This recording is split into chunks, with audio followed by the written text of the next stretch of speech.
Important updates. In an unbelievable twist of fate, I have overslept my alarm, which means we really got to go. Enough with the talking.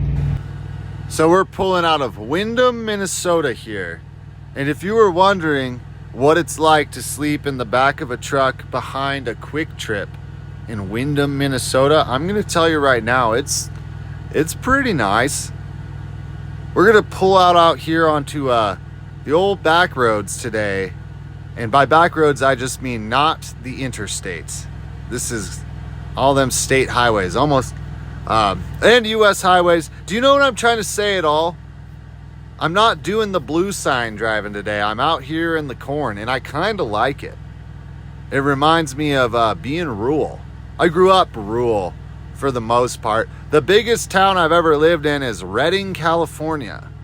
Population, roughly 100,000 people, I think. But I've spent a lot of time living in towns where there was like, you couldn't even scrape together like 1,000 people. I went to high school in this town called Alturas, California, where there was like 2,000 people, and you pretty much knew most of them, at least by sight. You could tell one of them out-of-towners right off the bat. You know what I'm saying? Spent a lot of time in those areas. Got me thinking about this thing that's been happening. You know, we can talk more about this after I get fuel, but I've been thinking about them. They're trying things in a small town. That's what a lot of people have been talking about on the social medias lately. But let's get fuel first. I think it's pronounced Schuler, Nebraska, and I'm going to level with you 137.2%. I don't care how it's pronounced. I'm not going to be back here for a while, and when I do, it's just going to be to fuel up somebody else's truck with their money. My life is a dream. Let's get some fuel.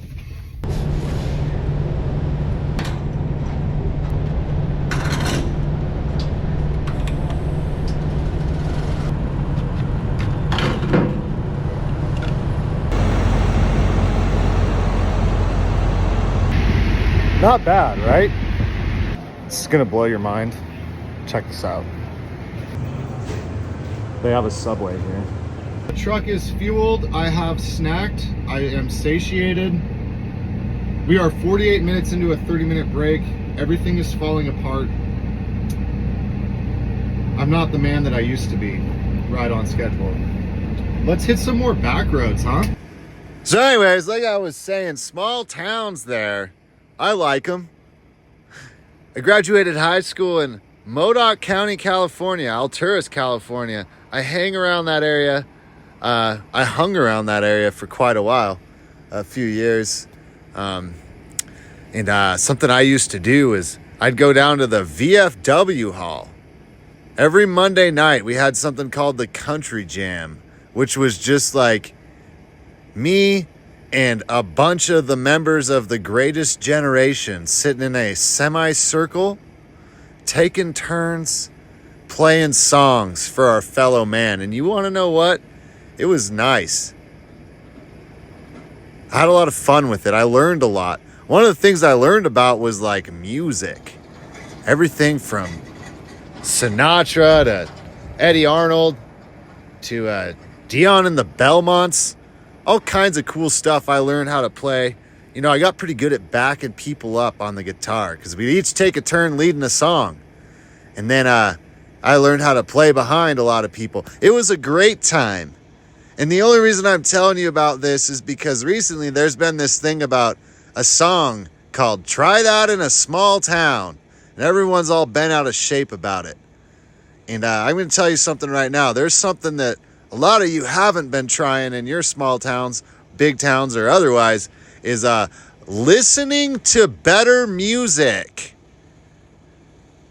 That's my solution. Just find better music. Thank you. Anyways, I am in Cheyenne Springs, Colorado. 623 miles. 8:30 p.m. It's nice here. There's like wind and something going on in the heavens. Electricity of some kind. And right over there, there's a Dollar General. We're back. You know, I get a lot of questions sometimes about why do you do this job? I would never do that. People feel inclined often to tell me like that they wouldn't do my job, which is fair. And one of the reasons they say for that is that you're away from home and you'll miss so much, and it's not worth it. But to those people, I would say, have you ever slept in a dirt parking lot across the street from a Dollar General in Cheyenne Springs, Colorado? Because if you haven't, then you're not on my level, and I don't want to hear it. You can't put a price tag on this. Important updates. Some cursory investigation has led me to conclude that earlier when I said I was in Cheyenne Springs, Colorado, that is incorrect. This is Cheyenne Wells. Thank you. Do you want to see how I got to Cheyenne Wells, Colorado? Because I will show you if I can even remember myself. In Windham, Minnesota, and I took this the 60, I guess it was, down into Iowa. I followed that all the way down until it turns into the 75 at Lamar's. Maybe that's how you pronounce it. I don't know. Down into Sioux City. And then I jumped on the 20 here in Sioux City. Across here, jumped down on the 35. Cut that down. Grab this 15. Kind of wig-wagged this 15 down here to Schuler. Took the 30 down through Columbus, come down here, cut back down to the 80 at Grand Island. Took that over to Kearney, cut down here on the 183, all the way down to the 383, right at the state line of Kansas. I stayed on that 383, cut down here, and then got on, I guess that's 83, straight down, crossed the 80, or the 70.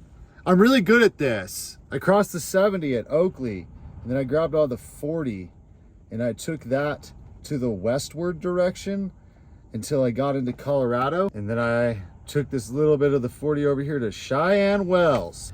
I am now retiring to my chambers. Good night. We'll see you tomorrow.